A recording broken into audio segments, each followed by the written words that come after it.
Have you ever wondered how to lay out graphics when you're not painting the car? Do you have to sand the surface? Do you have to re-clear? Do you have to completely repaint the car you're working on? Well, this is Donnie Smith, and in this video, we're going to show you how.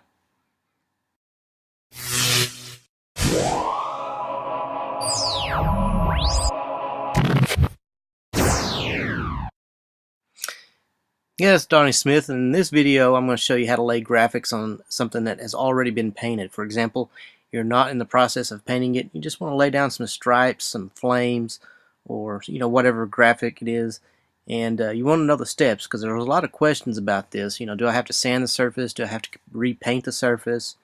What are the steps to take? So this video is going to cover the basic steps. Now this is a video I made a while back. However, the audio was horrible.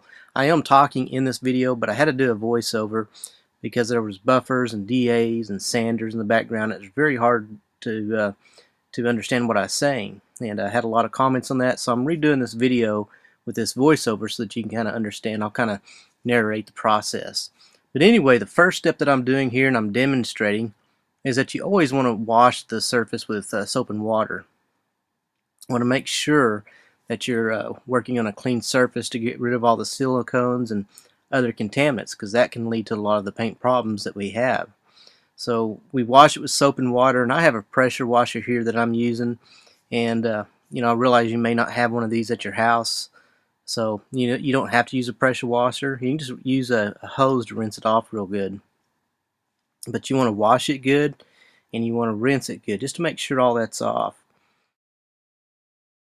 Then once we have it washed and rinsed off, I'm going to use some compressed air to dry it off really good and make sure all the water's off before I continue. So I'm using air here, just blowing it off, kind of speed up the process. You could let it air dry, but it's going to take longer. And this also helps remove any dust that may be hiding in crevices.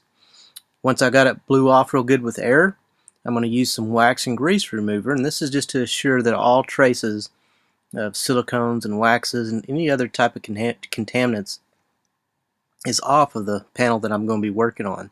And these steps can be followed for one panel that you're working on, 2, 3, the front end, or the entire car, before you put your graphics on. So I'm getting it clean. That's the key. That's the first step, is to make sure you're working with a clean surface. Now what I'm talking about in the video, I'm just pointing out a few, imperfections. We're assuming this is a brand new panel, or a paint that's in very good condition, because that's what the questions are about. We're not going to be repainting this panel, the complete panel. There are a few chips that I pointed out here, but we're not going to be so concerned with this. This is just a test panel that we're doing, demonstrating how to do this. Now the way we normally do this is to use a DA sander, and we'll sand the surface with 800 grit. We are going to sand the entire surface, but we're not going to paint the entire surface. Once it's sanded, we'll lay down our graphics, and then we will apply clear coat over the entire panel. Now when using a DA, you want this interface pad, and I'm using 800 grit paper to sand the surface. You want to be real careful around your edges not to sand or burn through your edges, because if you do, there may only be clear coat there. If you do that, you may have to repaint. Again, I realize everybody might not have a DA and all that at home, so I'm demonstrating this video how to do it with just a regular wet or dry sandpaper. I'm folding the sandpaper up into thirds, and I'm going to sand the entire surface. Now I'm using 1000 grit sandpaper to sand the surface.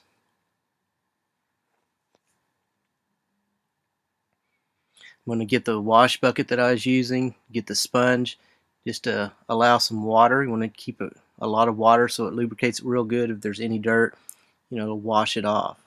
I showed there how I had my fingers pushing down the sandpaper. You do not want to do that, or that might leave little prints where you did that. You want to use the flat of your hand and go over the entire surface. And again, with sandpaper, just like with the DA, be careful around your edges, because that's where the paint and clear is going to sand the fastest. We don't want to bust through the clear coat anywhere. We're just wanting to rough it up a little bit so that the graphics and the clear coat will adhere properly.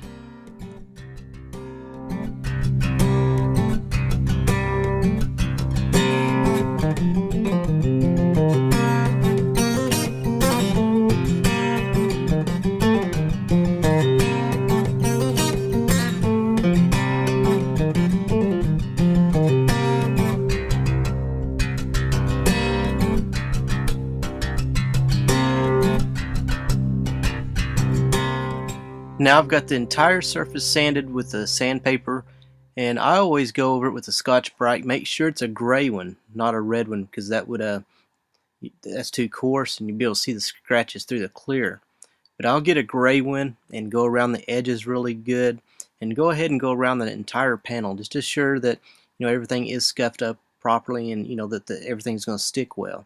So I'm going to go around the entire panel with this gray scuff pad.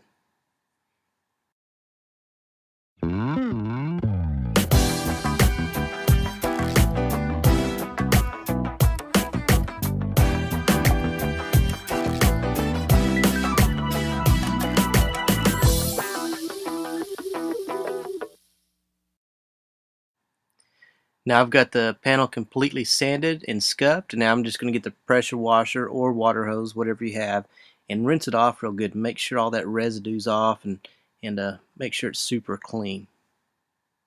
Okay, now we've got it in the booth. We've got it cleaned. We have it wiped down with wax and grease remover again to ensure everything's clean. And now we're going to start taping. And now I've got this is fine line tape. There's different companies that make it. I usually use 3M. And also here I'm showing some different methods used. This is a paper that has a adhesion on one side. It'll stick to the panel, and you can draw your artwork on there and cut it out. This comes in different widths. That's one way, but I'm just going to be using tape for this demonstration. I'm going to do some flames. And keep in mind, I'm just demonstrating this to show the steps. Didn't spend a lot of time really laying out flames, and just kind of going through the steps. One thing when laying out this tape, it's kind of like electrical tape. If you stretch it, it's going to shrink back. So you do need to pull it tight a little bit, but be careful pulling the tape too tight when you're making your curves and corners. Because if you do, it's going to shrink back and your corners are going to lift. So don't pull the tape too tight, or else you'll have areas around your corners where paint will end up seeping through where it lifted at.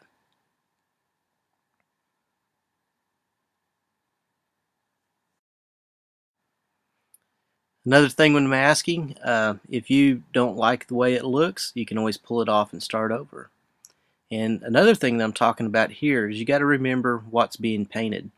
By this outline, you kind of start thinking about the outside because that's what you see, but everything on the inside of that edge will actually be the flame. So you need to keep that in mind, or that can get a little confusing. But just keep in mind that it's going to be everything inside of that line.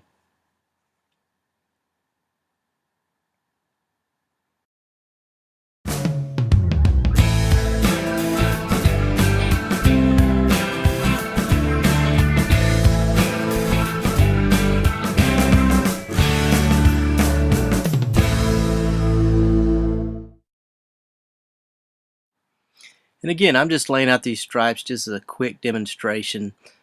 Someone that lays stripes out every day that is really good at this, they can do this really fast.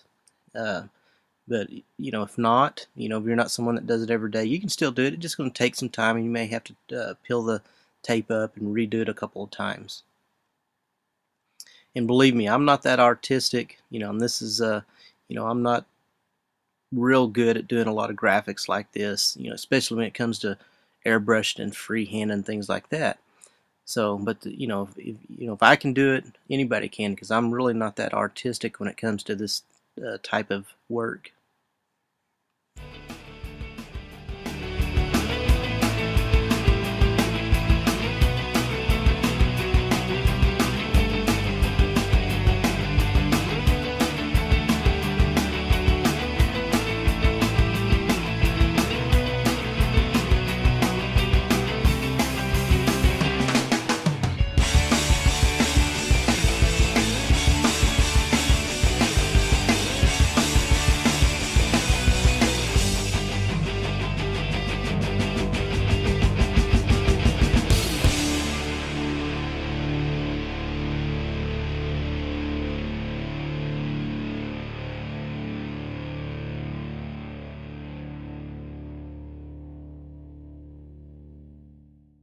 And it may not be till you get it laid out to see how it looks. That's when you might need to do a little bit of tweaking. pull some of your tape and readjust it so that you get it the way you like it. Again, I don't do this every day, and if you do, you probably don't have to do this, but you can, just to let you know that you can do this. If you get it laid out and think, man, I really don't like the way that looks, well, go ahead and adjust it a little bit.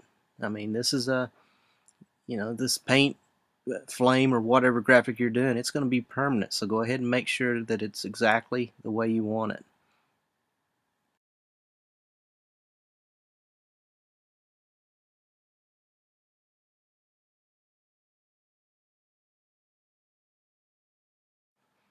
I've got it outlined, I've got it the way I want it, and now I'm going to continue masking this off. Now I'm going to use some masking tape. This is 1.5" masking tape, and I'm just going to basically outline the fine line that I've laid down. I'm going to go around it and make sure everything's covered. This is where you want to make sure that there's no tiny little gaps in between the blue masking tape and the masking tape you're putting on, because if there is, some paint might get on it. So anyway, I went and outlined all that with masking tape, and now I'm going to put some masking paper to further mask that off. So I'll basically just mask around that with some paper.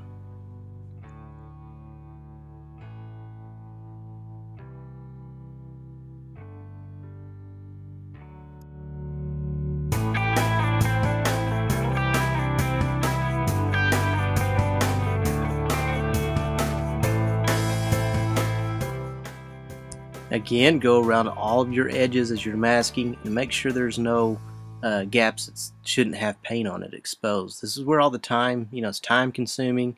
This is what makes a, either a good or bad paint job look good. If there's little specks of paint in there, and I'll show you how we can take care of it if there is here in a little bit, but spend some extra time masking. Now we've got it masked off. I'm going to tack it off, and every time you tack, be sure and fold your tack cloth all the way out and make a puffy little ball out of it, and that'll do a lot better. That'll help eliminate all the residues from getting on the paint surface.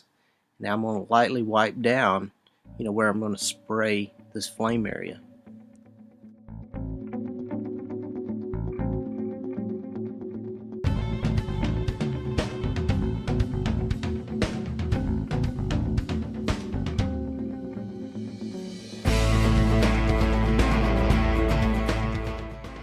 There's a lot of different ways to spray flames.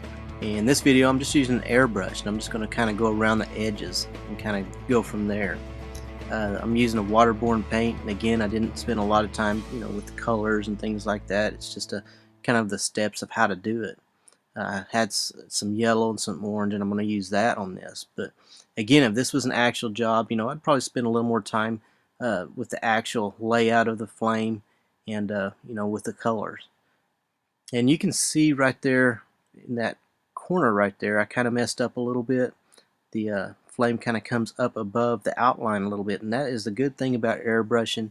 Just about anything can be fixed, and like I mentioned a minute ago, if I can do this, anybody can do this. And the good thing, and what this video is for, is people that really are artistic. There's a lot of people out there that are awesome with airbrush. They're awesome with art, and they could really do some cool freehand things, but they don't have the knowledge of how to get it on a car, and how to be a good quality job and not peel or flake off. And this video is just kind of to help those type of people out that have the artistic ability, but they don't have the knowledge of how to sand it and prep it and clear coat it and things like that. So I'll put a coat on, I'm going to let it dry, and then I'm going to come back and put another coat on. Now I'm going to start back with a second coat. I'm just going to kind of build up on what I had, hitting the edges real heavy and kind of outlining what I have there.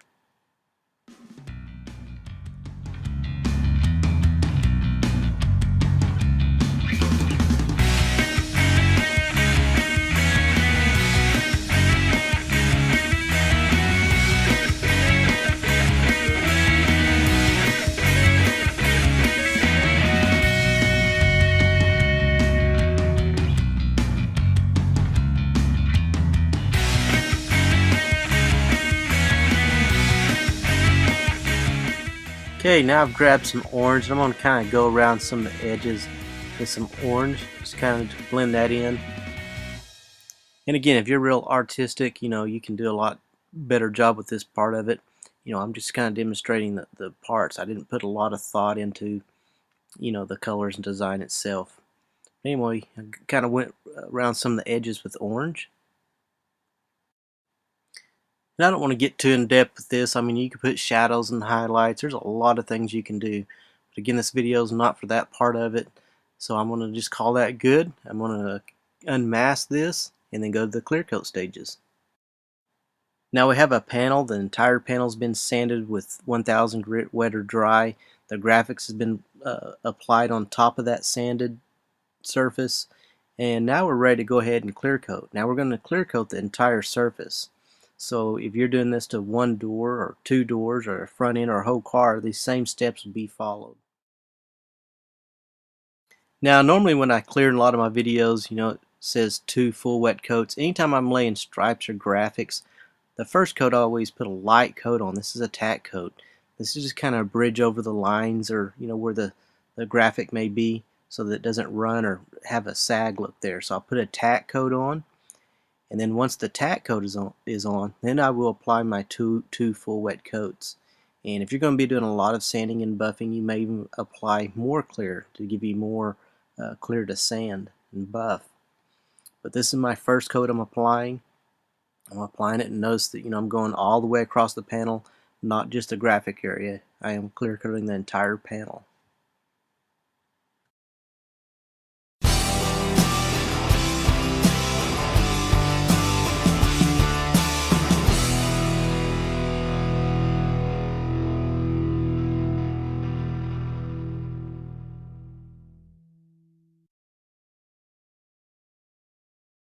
Now I'm applying my second full wet coat, and this is my final coat. I'm going to apply it, then the panel will be completed, and that will be how you do it. And then you could sand and buff it out if you would like. And again, if you're going to be doing a lot of sanding and buffing, you may want to put a third coat on just for that extra film thickness. But that pretty well wraps up this video, and again, this is basically just the steps of how to do it. And hope this video is helpful. And if you like this video, be sure and share it with your friends. And